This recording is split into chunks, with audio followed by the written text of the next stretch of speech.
রামায়ুগম নিয়ে এত মাতামাতি হচ্ছে, কাদুমন পত্তির ক্যারেক্টারে আমাদের মামূর্তি স্যার একদম ফাটিয়ে চৌচির করে দিয়েছে, এই ব্যাপারে কোনো ডাউট নেই। কিন্তু আমি ঠিক এই সিনেমাটার রিভিউ, আমি তো এটা হলে দেখেছিলাম, রিভিউর সময় যে কথাটা বলেছিলাম সেই জিনিসটা কাইন্ড অফ ট্রু। এই চরিত্রটাকে নিয়ে কোনো কথাবার্তা সেরকম অর্থে কিন্তু হচ্ছে না। সবাই নয় সিনেমাটার প্রশংসা করছে, নয় কাদুমন পট্টি ক্যারেক্টারটার প্রশংসা করছে, নয় গল্পটার প্রশংসা করছে। এই যে চরিত্রটা, এই চরিত্রটার কেউ কিন্তু বেশি কথা বলছে না। সার্জিও লিওনির সিনেমা ছিল the good, the bad and the আগলি। এই সিনেমাটার কথা আমি কেন বললাম, কারণ তুমি যদি রামায়ুগম যদি দেখো তাহলেও কিন্তু দ্য গুড, ব্যাড অ্যান্ড আগলি, যেখানে ইয়াং ছেলেটা গুড, কাদুমন পট্টি ব্যাড, আর আগলি হচ্ছে গিয়ে এই লোকটা।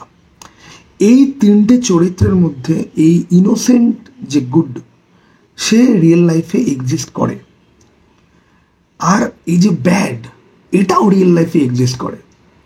কিন্তু এই আগলি যারা, তাদেরকে না আমরা রিয়েল লাইফে রিকগনাইজ পর্যন্ত করতে পারি না যে কোন লোকটা আগলি। এই ক্যারেক্টারটা কত ডেঞ্জারাস দেখো।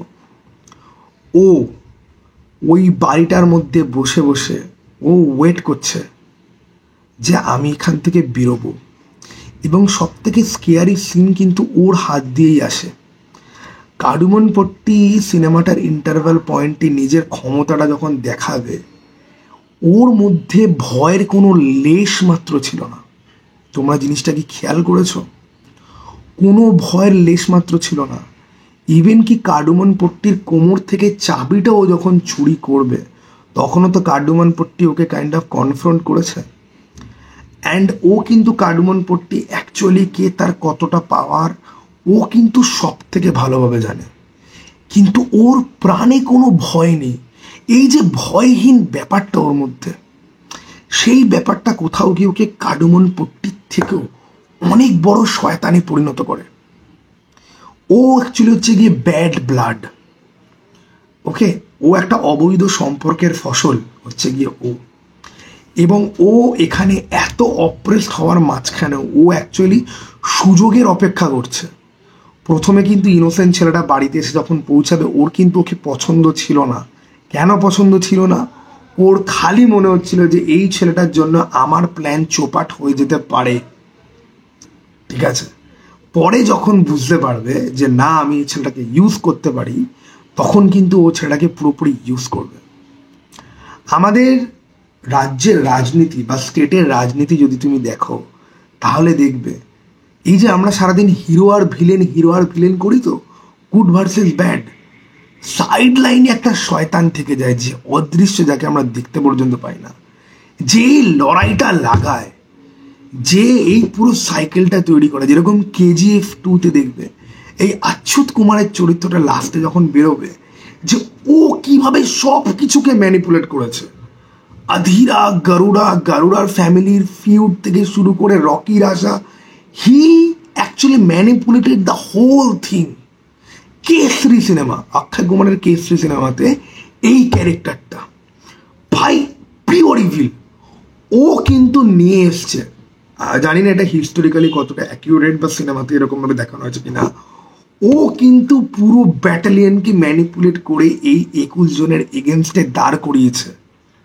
ও চেয়েছিল, ওর রাগ ছিল অক্ষয় কুমারের ওপর, ওই শিখের পাগড়ি মাথায় ফেলতে হবে। তুমি দেখবে এই কেসরি সিনেমাতে তিনখানে অ্যাকচুয়ালি ভিলেন রয়েছে। একজন ভালো, যে অক্ষয় কুমারকে সম্মান করবে এবং বলবে যে আমি তোমাকে চিরকাল মনে রাখবো। আর যে খারাপ, সে মাঝখানে জ্বলে পুড়ে শেষ হয়ে গেছে। আর সব থেকে আগলি হচ্ছে কি এমালটা, এই যে ম্যানিপুলেটিভ হিপোক্রিট চমন চুতিয়া, যারা অ্যাকচুয়ালি লোকের মধ্যে ঝামেলা লাগায়। একটা গল্প আছে যে একটা বক্সের মধ্যে লাল পিঁপড়া রয়েছে আর কালো পিঁপড়া রয়েছে, এবং একই বক্সের মধ্যে রয়েছে লাল পিঁপড়ার মতো আছে, কালো পিঁপড়ার মতো আছে।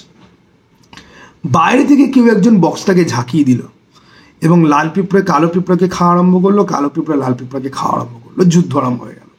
এই নাড়িয়েটা কে দিল? আমাদের পৃথিবীতে একটা দেশ আছে, সেই দেশের নামটা আমি করতে চাই না, একটা বোকা চোদার দেশ।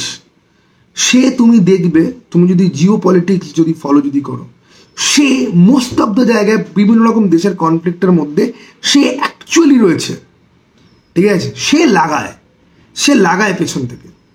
আমরা আজকে অনেকেই বলে না যে পাকিস্তানকে আমরা কেন উত্তর দিতে পারি না, বা পাকিস্তানকে কেন ইয়ে করতে পারি না। আমরা কিছু করতে যাই, এরা ঠিক বেরিয়ে এসে বলবে কেন তুমি এরকম বলছো, না হবে না। জিও পলিটিক্স যারা একটু বোঝে তাদের খুব আইডিয়া আছে আমি ভালো করে আমি কোন দেশের কথা বলছি। এই চামান চুতিয়া রানা রিয়েল লাইফে এই ধরনের লোকেদের থেকে সাবধান। ও কত বড় শয়তান লোক, লাস্টে গিয়ে ও কিন্তু এই ইনোসেন্ট ছেলেটাকে, দুজনে মিলে কাদুমান পট্টির এগেন্সে ফাইট যে করছে, ও ইনোসেন্ট ছেলেটাকে কিন্তু কাইন্ড অফ ইউজই করছিল, ঠিক আছে? ইউজ করছে। ওর কিন্তু এই ক্ষমতাটার লোভ, ও কিন্তু শেষ করতে আসেনি, ওর এই ক্ষমতাটার লোভ। এবং ওকে ইনোসেন্ট ছেলেটা লিটারালি ধরে বলবে যে তোমাদের এই লোভের জন্য সাধারণ মানুষকে সাফার করতে, ইনোসেন্ট লোকদেরকে করতে হয় সাফার। তারপরে কী হবে সেটা তো তোমরা সবাই জানো। তবে সিনেমার লাস্টে যেরকমভাবে দেখালো যে ইংরেজ সৈনিকদের হাতেও মারা গেল, ওটা আমার ফানি লেগেছে। ওটা ডিরেক্টর না তার নিজের ভারস বার করার জন্য অ্যাকচুয়ালি দেখালো ওরকমভাবে। কিন্তু সত্যি কথা হচ্ছে গিয়ে যে এই ধরনের চামানচুতিয়া লোকেরা রিয়েল লাইফে কিন্তু বেঁচে যায়।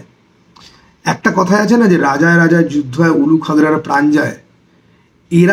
এদেরকে দেখে না হঠাৎ করে মনে হবে এরা তো উলু খাগড়া, এরা অ্যাকচুয়ালি উলু খাগড়া নয়। আজ অব্দি দুনিয়াতে যত যুদ্ধ হয়েছে, সমস্ত যুদ্ধের পেছনেই তুমি দেখবে উস্কানি দেওয়ার জন্য কেউ একটা ছিল, ভুল বোঝানোর জন্য কেউ একটা ছিল।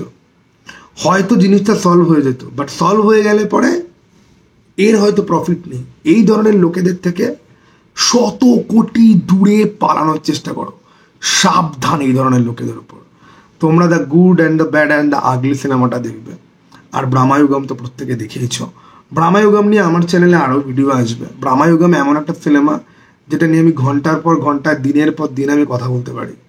এবং 2024-এ এখনও অবধি এই সিনেমাটা আমার সব থেকে, irrespective of all the industry, all the মানে Hollywood, Bollywood, Tollywood, Jollywood, South, Hong Kong, সমস্ত কিছু মিলিয়ে ব্রাহ্মায়ুগম আমার কিন্তু সব থেকে ভালো লেগেছে। তো চলো টাটা ভাই, আবার যেন দেখা পাই।